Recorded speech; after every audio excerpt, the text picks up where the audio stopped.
Hello, just a brief note. I will be discussing my personal journey through stillbirth and miscarriage. If this is something that you find triggering, I ask that you would log off this broadcast.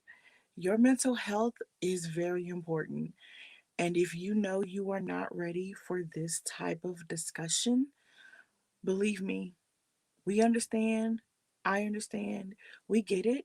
If this is still very hard for you, I would ask that you seek out a pastoral counselor, a therapist, or even a loved one who you know has your best interests at heart that will sit there and allow you to share on the days when it gets to be just way too much. This journey can feel very lonely, but you don't have to walk it alone. There are places like Talkspace, BetterHelp, or blackfemaletherapist.com where you can schedule a session with a licensed therapist in the comfort of your own home or in your car or in your closet, wherever. On our Facebook page, A Walk with My Angel, I have listed some groups that are there still functioning even during COVID, and pages you can go to for support just to vent. This journey is a long one, but if you put in the work, it will lead to healing. You just have to trust the process and understand that give yourself grace. With that said, what are we doing here? Well, being an angel mommy has been compared to being inducted into a club that you never sought admission to. A couple of things: an early stillbirth is a fatal death between 20 and 27 weeks, and a late stillbirth is between 28 and 36 weeks. Each month, you will normally join our hosts, myself and Letitia, as we discuss the many facets of our stillbirth journey. From trying to survive to ensuring we are thriving, this journey can be rough. It is rough. I am not a practicing mental health professional right now, but I know that stillbirth touches every area of life. And in these broadcasts, myself and my co host Letitia, we discuss our personal journey. Every journey is different. We're going to discuss from money and relationships to rainbow babies and the insensitive comments that we still get even now. We are laying our journey bare, hoping that something from our lives can give you hope or direction. Before we get started, I ask that you share this with someone. It may be a conversation starter for someone who is struggling, or for someone who just doesn't understand or know what to say. We are taking each topic that stillbirth touched in our lives, and we are going through them one by one. And we're doing it this way because oftentimes stillbirth is discussed as a one time conversation, and a bunch of facts and dates are thrown out. Or even when someone does tell the beginning of their story of how they gave birth to a stillborn angel, we don't get to see how that person has journeyed through the process, through the rest of their life, and the changes that came afterward. We want to bring awareness to how stillbirth and miscarriage shifted our lives and how we learn to adapt and thrive after that loss. As always, if you have any questions, you can DM us at Walk with My Angel on Facebook or A Walk with My Angel on Instagram. You can also email us at awalkwithmyangel.com. So today, it's a little bit different. Today, I'm going to be talking about a brief topic. We're going to be talking about the due date versus the birth date. October is Pregnancy and Infant Loss Awareness Month. And during this month, there are lots of walks that happen. On October 15th, we also did Remembrance Day. There are memorials that happen. There are lots of different things that happen during the month of October that you can participate in. If you would like, there are some virtual ones. There was also in-person at Trinity Park about 2.5 weeks ago. What that does is it helps other people who have been through the same journey kind of come together and support each other, because it's nothing like the support of someone who's been where you've been, so they kind of understand when you're having a kind of a quirky day. So what is a due date? The due date is the day that after you've gone to the doctor, it's the day that your doctor gives you that says, we estimate that you got pregnant around this time. So we estimate that your due date, the day that you should give birth, is this time. So for me, my due date has actually just recently passed. My due date was October 24th, 3 days ago, 4 days ago. Okay. That was my due date. The day that my son was born sleeping was July 6th, several months difference. I was considered an early stillbirth. My son was born and sleeping when I was 26 weeks pregnant. I was almost into my final trimester. And the difference in those times is that the birth date, I celebrate that with a birthday party for my son. Or some may call it a birthday party, some may call it a memorial, some may call it um, Angel Baby Day. It's different people have different titles or different connotations they give to that day.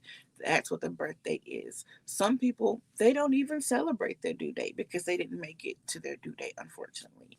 I, however, on the due date for my son, I do something personal with myself. I do a very detailed check in with myself on my son's due date. Now, why would I do a check in with myself? Why wouldn't you check in with someone else?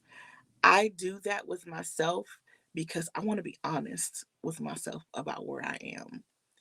Sometimes when I do that check in with myself, I'm doing good. I am not happy because I'm not looking for happiness. I'm feeling joyful. Sometimes I'm feeling energetic. Sometimes I'm feeling I really appreciate my son and his sacrifice of his life. I am sometimes feeling how honored I am to have been his mom and on this side of time for that short, brief period of time. And then there are other times when I do that check in where I'm not having a good day, where I'm a little pulled thin, where I am really missing him, where I am sad that I don't have him on this side of time, where I am a little upset, where I am battling between I know the plan that God has for me, but right now it just doesn't feel very good. That was that was kind of where I was this year.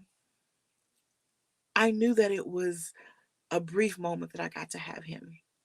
I knew that biologically speaking, I had to give birth on that day. And I had to let his life end in that way. But being a mom, I want my baby.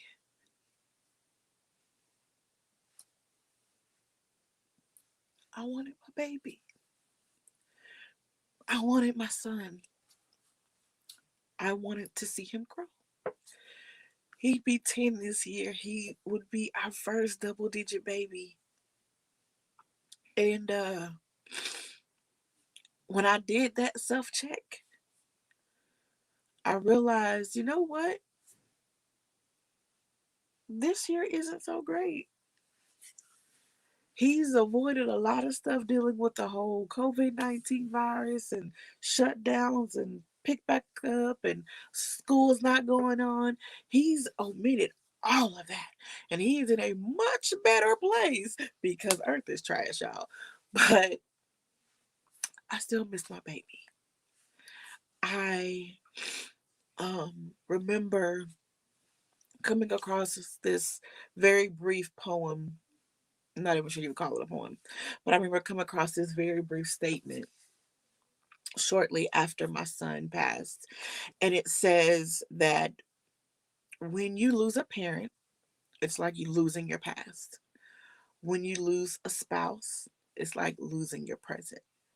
But when you lose a child, it's like losing your future. Think about what that means. If you've never lost a child due to stillbirth or miscarriage, I want you to give some thought to what that means.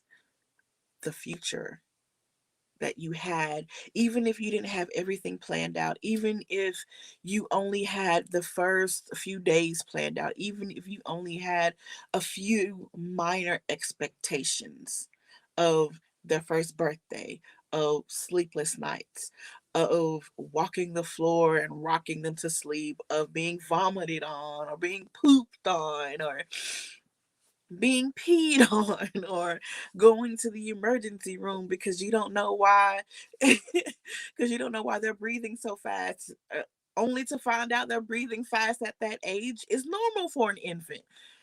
All of the things that you thought, gone, gone. That future that you planned, that snippet of a life of packing them up and going on vacation, of how am I going to pay for college? How am I going to buy their clothes? How am I going to buy diapers? Those are worries as a parent. Those are legitimate worries, and those are things that you will stress out about. But losing my son made me realize, it made me think of, I would love to have had that opportunity with him, to have had the opportunity of worrying about diapers and formula and clothes and shoes and haircuts and all of these different things. But when I was in the sonographer's office and there were no colors on the screen and there was no heartbeat, in an instant, in an instant, that whole future was gone. And that took some getting used to. So on Sunday, the 24th, I was I revisited that the future is gone now moment. I revisited that, oh wow, it's been 10 years of pretty much making it up as I went along without this individual in my life. And it hurt a little bit. It did. That part, that that part of my heart that feels like it won't ever heal, the scab kind of got it got the scab over that part of my heart, it got irritated a little bit that day. So what did I do? I didn't ignore it. Don't walk past missing your baby. Don't walk past, I'm hurting right now. Don't walk past that. When we walk past that pain, we are trying to bury it so we can get through the moment that we're in. We're trying to cover it up so that we can process through the rest of our day. And I get it. We don't want to dig it up, we don't want to relive it. But we have to let that scab get a little bit irritated so that it can heal a little bit better. And that's part of what we want to do here at A Walk with My Angel. We want to help you, to walk with you as that scab gets healed. You're going to have some hard days. There are going to be some moments where it just washes over you. The grief just washed, the weight of it, the weight of that life, the weight of the feeling of the whole from that life. You're going to feel it. And that's okay. It's okay to feel. I was numb for a long time, a very long time. It helped me get through my day. It helped me go to school. It helped me go to work. It helped me be a wife. Even during my first rainbow pregnancy, it helped me. It helped me make it through, but it didn't help me heal. So, all of those very weighty things to say, what I did on Sunday, I gave myself some grace. I gave myself the freedom to hurt. I don't have to put on a mask for anybody anymore. I don't have to pretend like I'm okay when I'm not. I don't have to ignore I don't have to ignore this life that still plays such a huge part of my life. I don't have to ignore that to make someone else feel comfortable. As angel mommies, a lot of times we will downplay how we're feeling so other people will feel comfortable. I have learned that that's unfair to me and that's unfair to my son to walk past his memory just to make somebody else feel better. No. So I gave myself a little grace. I gave myself that time to say, this sucks and I don't like it. And I want my son, but I understand that he's not here, but I really do want him. I want to hug him. I want to hear him cry. I want to see how he's grown. I want to hear him laugh. I want to yell at him running through my house. Stop running. I want that. So I gave myself the time to feel it. I gave myself and I wrote a little bit in my journal. Um, and I gave myself that moment. We've got to give ourselves the grace to heal. We've got to give ourselves the time to heal because it won't happen like that. It won't happen at the stop at the snap of a finger. It won't happen because you will it to. It won't happen because you ignore it. Your healing comes when you address it. God will not heal what you conceal. He won't do it because you won't give it to him. So in those moments on Sunday, thinking about my son's due date, I gave myself the grace to hurt a little bit. And 10 years later, it still hurts. And I say I gave myself the grace to hurt a little bit because now that I am actively thriving and I'm actively putting time away from me and I'm actively making sure I practice self care. And when I say self care, I'm not talking about getting my hair and nails done. I'm talking about investing in me, investing in my mental health and my physical health, investing in the relationships around me, making sure I'm good. Now that I am actively doing that more consistently, I understand how valuable these moments are to address the elephant in the room, shall I say, of I'm not having a good moment right now. And investing in those moments of,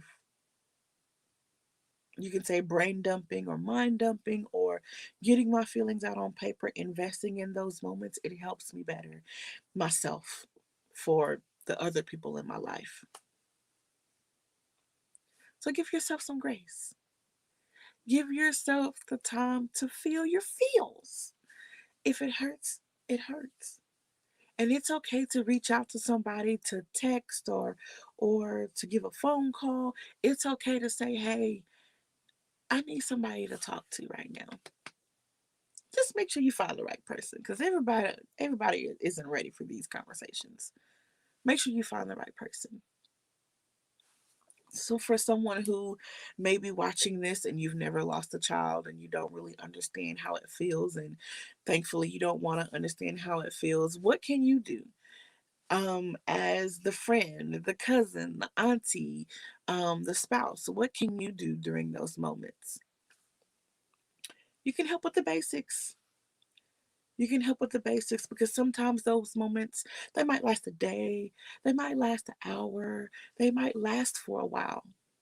And especially shortly after a loss, help with the basics after a loss.